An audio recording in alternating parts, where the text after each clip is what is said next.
You know when Kanye said Yeezy's for everybody?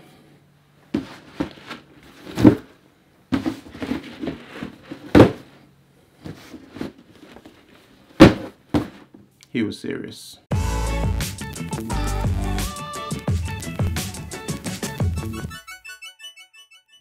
What's good guys, Ash Bash back again with another sneaker video, and this is for not one, not two, but 3 pairs of Adidas Yeezys.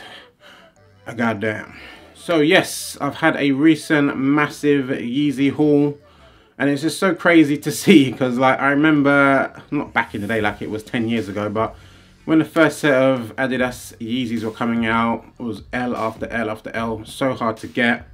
Paid resale for I think 1 or 2 pairs back in the day, but now literally you can go into a shop and Yeezys are just on shelves. And the good thing, especially for someone who missed out on them back in the day, is there's actually some fire pairs that are out at the moment, and these 3 that I picked up, top of the pile. So I'm gonna start with the Yeezy 500, my first ever pair of Yeezy 500. This is a pair that's kind of polarizing. A lot of people think they're ugly. I originally did. I still am not totally 100% sold on whether I love them or not, but they're a shoe that's just totally different to what has come out before. No boost in this sneaker at all, a different design. But the more I kept seeing them on feet, the more I kind of got interested. So it comes in a slightly different box. It says 500 here, no boost written on that side. Got these in a UK 11, and the colorway is called Salt. So why these are also polarizing is the colorway of these sneakers. A lot of people say they look exactly like the Blush. Why have they re-released the same shoe again? Haven't seen the Blush in person, haven't seen these in person. They don't look the same at all. Not even kind of the same to me. It's totally different. But people have said in different lighting it does appear different. So I don't know how it's going to look out on this camera, but we shall see. And boom, here is the sneaker in all its crazy glory. This is the Adidas Yeezy 500 in the Salt colorway. Again, as I said, I don't know how it's going to be showing up on camera, but to me these look like sort of turquoisey grey, which reminds me exactly of the Yeezy 350 blue tint, which I happen to bring down as well, just to compare the two. And looking at them, the translucent sole compared to this Adidas bottom, that is the same color. I don't know why they didn't call these the blue tint Yeezy 500s, but they didn't. But they definitely are very similar. Supposedly they're called Salt because Salt in its original form, before it's made into table salt and all that, kind of looks this colorway, but I haven't done my Googles to make sure that's true. But I did hear that on a podcast. I can't remember which one it was. I think it was a sneaker podcast. They mentioned it. But anywho, as I said, my first time sort of seeing this shoe and stuff in person. It's a crazy shoe. People kept going on about how comfortable it was as well. So that was another selling factor for me. Comes with a Adidas sole here. Not the same as Boost, but people are saying pretty much close. So it's not a bad technology. The shoe is made up of crazy materials. The front portion of this shoe here is made in this sort of ruffled, pretty high quality suede. Then you've got other hits of mesh going on here alongside the lateral side of the shoe, and you also get other hits of some premium leather as well going in behind. On the eyelets themselves, again, more premium suede in that ruffled material. And it's pretty much a mixture, mix-mash going around the whole shoe of leather, ruffled suede, and this nice mesh. Crazy. It's a crazy shoe. Even looking at it, you wouldn't even say it's Adidas. I don't know if there's actually any Adidas branding on the shoe at all. The only bit is on this crazy podded midsole where it's got Adidas there. Other than that, no 3 stripes in sight. I know the Yeezy 350 V2s have the 3 stripes hidden, but they are there. I don't even see them on the shoe. If anyone does know where they are on the shoe, if they do exist, shout me and I'll have a look. But I don't see them. I believe the piping of this shoe is 3M. I have got a light on, so it might be showing it already. But I believe this whole piping of the shoe here is in 3M, which is a nice touch. And inside of the shoe just says Adidas Yeezy, Ortholite on the insole there. And that is pretty much it. Very cool sneaker. We'll get to the on foot now.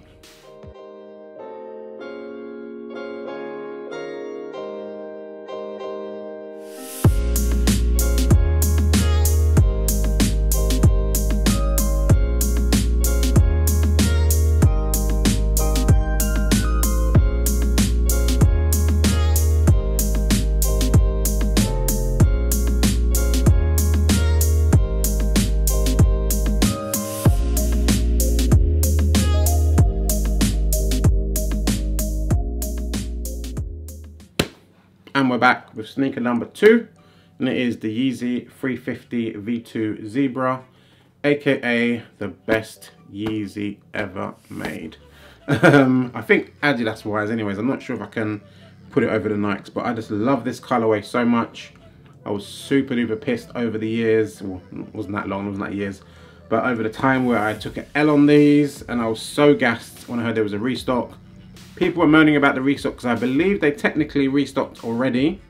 It's the 3rd restock, but I've taken L's consistently, so finally getting myself a pair, was very happy. It ended up being quite easy cop, like all of these have been. I copped 2 pairs of these. I think I got one from Offspring, one from End. I sent the End one back. This is still the Offspring pair, I believe. But yeah, easy cop in the end, but I'm not gonna moan.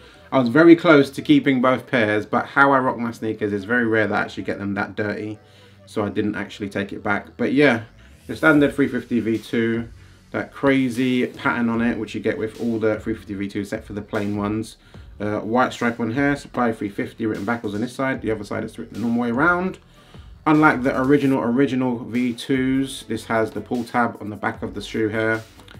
And I think that's pretty much it that's different from the originals. I think, don't quote me on this, but I think the back tab here on the original Zebras is a bit darker. Because I can see on here, it looks pretty much, it's a slightly different color, but I feel like on the original ones, this was an obvious different color. So I think that's the thing that differentiates the two. Or that could be just really worn in pairs. I can't remember because I said this is my first time actually having my own pair.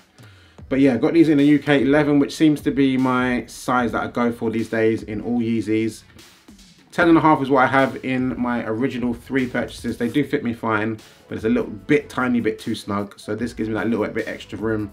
But all 350s for my feet don't fit that comfortable because the prime knit is super tight and it's just a little bit too low for me, which makes it a bit awkward, but is what it is. Anywho, gonna chuck these on feet. Let go.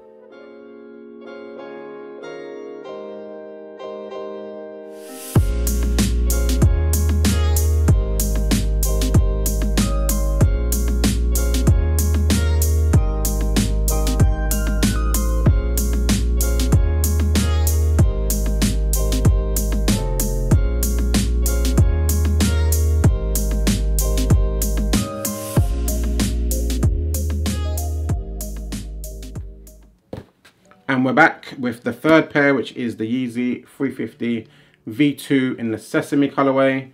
This is the pair that a lot of people are saying is the best Yeezy colorway, at least in recent times anyways. And I don't know if I'm going to say it's the best one. I still think the Zebras are the best, and probably the Beluga 2.0s, no, Beluga 1.0s mixed with the blue tints are the top 3. But as it comes to plain sort of Yeezy 350 V2s, we've got the Butters, these, the triple white and the creams. I'd say these are probably the best for sure when it comes to that, because this grey is super duper slick. I like this grey a lot, and you get the gum sole on it as well. Super fire, you can't be mad at that. What I love about the plain pair is, while they don't have the crazy pattern that you find on like the Zebras and all that, you can kind of see a faint pattern that's there in the background. It's kind of following the exact same knit as well, but you just can't see because it's all the same color. And you can see where that sort of white stripe would have been. It's got the pull tab that you get on all the 350s. The medial side is again all plain. Standard rope laces, standard insoles. But the gum bottoms is what makes them super duper fire for me. Makes them stand out a lot. I think wear wise, these are going to be super wearable compared to a few pairs that are more outlandish, where it's got like a big swoosh in orange colorway or whatever. These are going to be way more wearable. I've got so many Yeezys now that I think about it. Not only have I just copped 3 recently, but I think it might be up to like 8 or 9 pairs. I don't know. I never thought it would be a time where they'd even have 1, so it's crazy to have these. But anywho, on feet last time. Let go.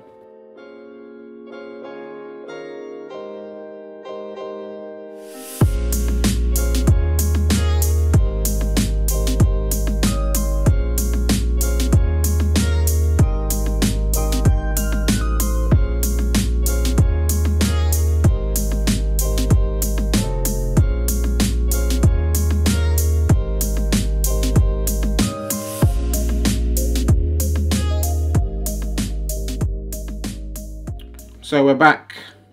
That was on feet for 3 sneakers. Yeezy Haul. Crazy time to be alive. What's going to happen with Yeezy in 2019? I wonder. The 700 V2s are coming out. They've even shown the 700 V3s. He's got the basketball pair coming out. While Yeezys are fire, and I love every one of these, the price point is absolutely bonkers. But so is the price point for standard sneakers at the moment. They just re-released the Ultra Boost 1.0s, and they were like 160 or something like that. So these being 180 or whatever it is, 170, doesn't even seem that crazy nowadays. That's just how things are going to be. But 700s at 250, that's the one that is telling. I would have loved a pair of the mauve V1 700s, but 250 again. It's a bit steep. But anywho, that's the end of the video. Hopefully you enjoyed. Hopefully this video isn't too long, but it was a Yeezy haul. I've been sitting on these for a little minute, but finally decided to just do them all at the same time. Anywho, follow me on Instagram, ashbashsneakers, 2xperfection7. I upload videos generally every Monday talking about sneakers and stuff, and reviews as and when I pick stuff up. More stuff to come as usual. I'm out. Later, yo.